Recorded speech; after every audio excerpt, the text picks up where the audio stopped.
আজকে বোনদেরকে নিয়ে বের হলাম আফতাবনগর।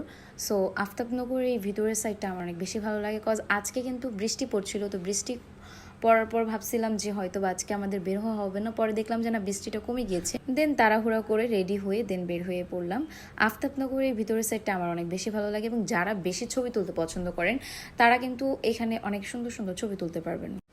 সো আজকের আবহাওয়াটা অনেক বেশি সুন্দর ছিল, কজ আজকে বৃষ্টি পড়ার পরে অনেক বেশি গরমও লাগছিল না, আবার অনেক বেশি ঠান্ডাও লাগছিল না। দ্যাটস ওয়াই আবহাওয়ার কারণে অনেক বেশি ভালো লাগছে ঘুরে ফিরে। দেন যেহেতু রোজাটা চলে গেল, তো রোজার মধ্যে তো সচরাচর রেগুলারলি যেভাবে আমাদের চটপটি ফুচকা খাওয়া হয় সেটা রেগুলারলি ছিল না। দ্যাটস ওয়াই ভাবলাম যে আজকে তাহলে চটপটি আর ফুচকা মন মতো খেয়ে নিই। দেন চটপটি ফুচকা অর্ডার করেছি। সো আঙ্কেল চটপটি ফুচকা বানাচ্ছিল, তো আমি আবার একটু ক্লিক নিয়ে নিলাম আমার সাজগোজের।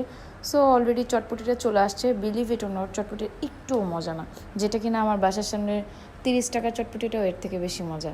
সো যাই হোক, খাবার নিয়ে কখনো কোনো কিছু বলতে নেই, কিন্তু ফুচকাটা অনেক বেশি মজা ছিল, টকটা এত বেশি মজা ছিল। সবসময় আমি কী করি, এই টক পুরোটা শেষ করে আবার টক চেয়ে আবার ওটা খেয়ে নিই। তো দেন খাওয়া দাওয়া শেষ করে আসলাম একটু কিছু খাওয়া দাওয়া করার জন্য।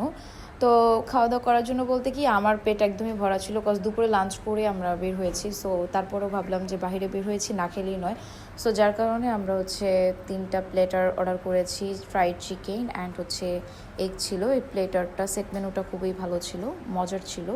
সো যাই হোক, আমি অল্প খেয়ে আমি এত পরিমাণে অস্থির হয়ে গেছি, খাবারটা আমার দরকার ছিল না, তারপরও কোনো রকম খেতে হয়েছে। যাই হোক, খাওয়া দাওয়া শেষ করে দেন যেহেতু বাসায় যাবো, তো বাসায় যাওয়ার জন্য রেডি হচ্ছি। সো যাই হোক, এটাই ছিল আমার আজকের ব্লগ। ভালো থাকবেন সবাই।